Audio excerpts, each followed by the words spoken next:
At another moment, someone calls Rikudu. When she answers, a person asks how she is and whether she just got out of the bath. Before responding, the girl is asked another question, whether she knows how her favorite guy is doing right now. They reveal that he is currently fighting against 20 people and that he will soon be finished. But Rikudo states that this is true and that, even so, she finds it wonderful. We return to Akita, who was falling. Seeing him, his opponent comments that he isn't dead and that he is really tough, so now he's going to finish him off. He says goodbye to Miyu, wishing her to take care, but before he leaves, the woman shouts at him not to run away. However, she dodges a kick, creates distance, and comments that it was dangerous. Her enemy declares that she isn't as bad as he imagined, and that she fights quite well for a girl. Miyu, for her part, realizes that he is using Muay Thai, something the man confirms. Meanwhile, Akita wakes up and, noticing some vital fluid, wonders if he hit his head. He assumes he cut himself on some glass. He reflects that if he had fallen badly, the injuries would have been much worse, and acknowledges how close it was. Then he wonders if Miyu is okay, just as his opponent falls to the ground. The man regains his composure and states that he has become a strong and handsome man, asking him not to worry, since he will smash his face anyway, so badly that it will be unpleasant to look at. He gets ready, and Akita thinks that he might be preparing for a high-speed charge, identifying him as a professional wrestler. His opponent then declares that he's going all out now. Meanwhile, the person on the phone says that the investigation results have arrived. He reports that they are the Shinonomi brothers, apparently famous twins in the fighting scene. He adds that their father, a martial arts enthusiast, made one learn Muay Thai, while the other specialized in professional wrestling.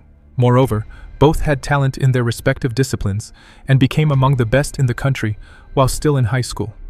However, they dropped out and disappeared from the competition scene. This happened because they were sent to a juvenile detention center after a violent incident.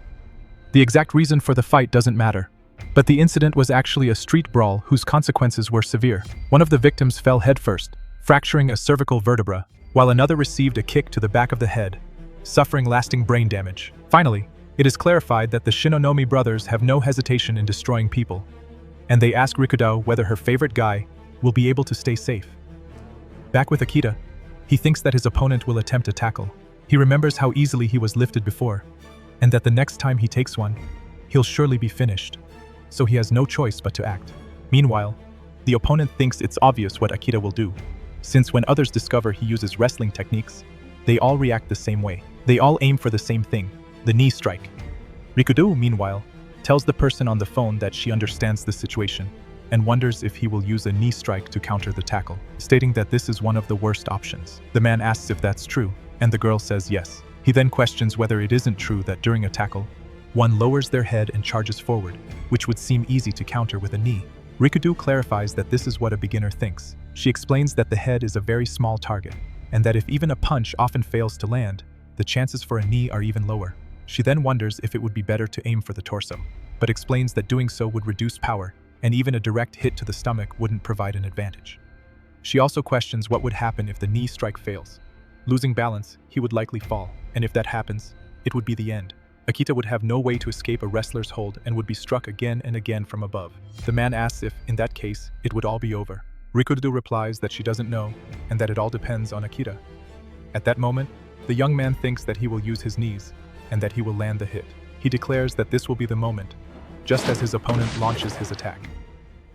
ありがとう。ありがとうみんな。ありがとう。ありがとう。ありがとう。ありがとう。ありがとう。